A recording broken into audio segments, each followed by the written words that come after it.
I want to talk to you about not what you want to hear, but instead what you need to hear.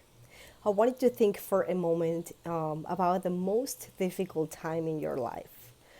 Maybe someone died in your family, maybe someone betrayed you, you lost everything you had. And I want you to think, how did you feel? Those emotions. And I'm sure during that sadness and anger that you were feeling, I'm sure you questioned yourself, why me? Why now? And I want you to understand that if you're still in that thought of why me, why now, why this way, I want you to understand that even though you did not have control about avoiding that, because there are things that really we cannot stop them from happening, I want you to understand that everything that happens in our lives, it's never bigger from what we can handle. And I know I'm sure you don't want to hear this because I never wanted to hear it either. But with time, after I complained and after I cried and after I was the victim, like saying, why me? Why I had to deal with this? Why this way? After I cried all that I could cry, then I said to myself, you know what? I have two options.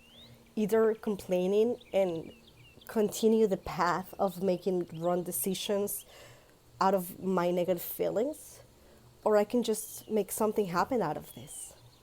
I cannot change some things. I cannot change the negative things that happened, but I can change the future. I can change the consequence.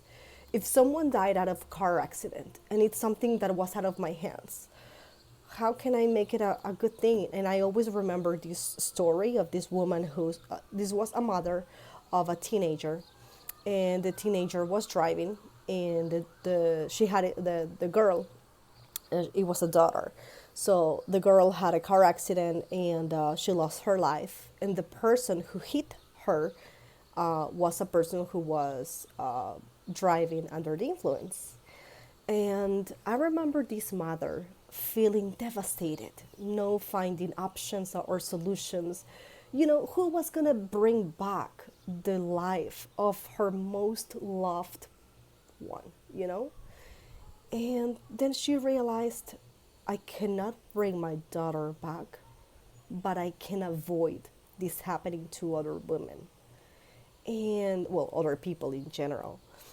So she created this foundation, and she was so passionate about giving talks about being more careful while driving under the influence, because you can really affect families and people's lives.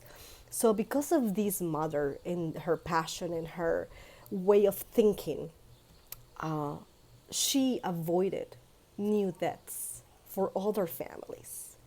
So I'm not saying that what happened to you is fair. I'm not saying that what happened to you is right. But you will not gain anything by staying in the why me zone.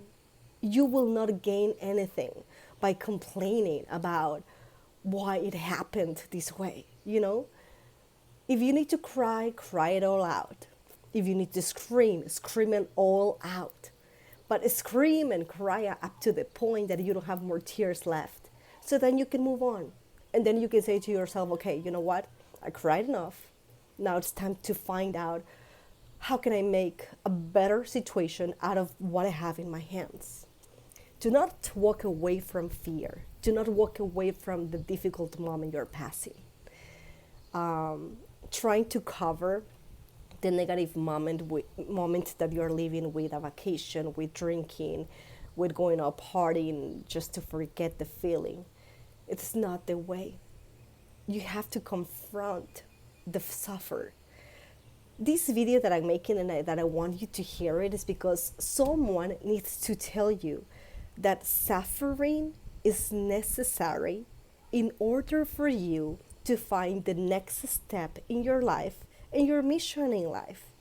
Do not walk away from that negative feeling. Learn from it. Try to understand why you had to feel that, what you had to learn out of it. And don't tell me that, oh no, life is happy. We shouldn't talk about our negative moments. We should be happy. I get it. We definitely want to transmit positivism and motivation speeches. But no one is brave enough to talk about fear. No one is brave enough to talk about the sadness and the difficult moments. Like, if we always talk about, oh, how positive life is, then how can someone relate to when they're passing a negative moment, you know? I want you to encourage yourself by accepting what you're crying for, but not staying there. You know, it's like, okay, it's tough and it's difficult. And sometimes I feel I cannot do it on my own. But after you cry and you let it all out, then move on. Stand up again and find out why you had to deal with what you had to deal, you know? If it happened to you, it's because you had the tools within you to gain that suffering into something wonderful. But don't stay in the negativity. Don't walk away from it.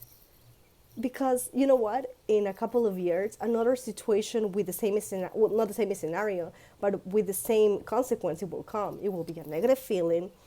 And then what you're going to do, you're going to walk away again? No. You have to learn how to trespass that negative path and say, okay, this is something negative that is happening, but now I'm going to use the tool of braveness. I'm going to use the tool of patience. I'm going to use the tool of whatever tool you have within you that is going to help you to gain that battle. Take the battle, fight it, win it, and show others how it's done.